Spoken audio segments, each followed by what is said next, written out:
Welcome. In this tutorial, we'll be going over the Trailers tab. In our platform, trailers are defined as unpowered vehicles that have no tracking device installed and that are towed by another vehicle that has a tracking device. As a basic tutorial, we'll be going over the trailers list selection at the top and manual bindings. Let's start off by creating a trailer using the new button at the top of our work list. Let's name our trailer. I'll name this one Basic T-65.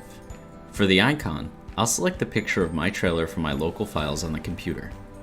Since this will be a basic setup with a manual binding, I won't need to put in a code.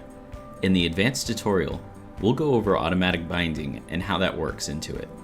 Optionally, in the description text box, you can go into more details about your trailer.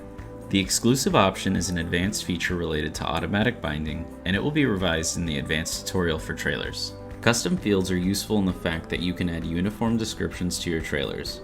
For example, I'll add year 2016, color black, brand Mastercraft, purpose forklift transfer, and capacity 15,000 pounds. Now that we've made our changes, let's click OK. Now we can see our newly created unit on the work list. With the first checkbox on the row, we can give or take away the trailer's map visibility. To the right of here, we can begin to see our creation starting with our custom icon, followed by the trailer name. And if we hover over the icon or name, we can see the custom fields we filled out to help better describe the unit we've created. Now we should bind our unit to make all of our work worth it.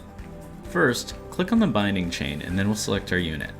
I'll select Vehicle 10. Now that this unit is bound, we'll see that the unit's icon in place of the binding chain. If we hover over the unit icon, we can see in more detail on that unit.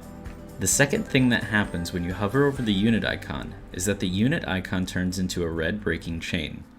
If you click on this, you can remove the manual binding. In case you ever forget to manually bind a trailer to a unit, you can use the Register Working Interval button to the right of the binding button. This allows you to look at the historical bindings as well as enter a whole new shift or even incomplete ones.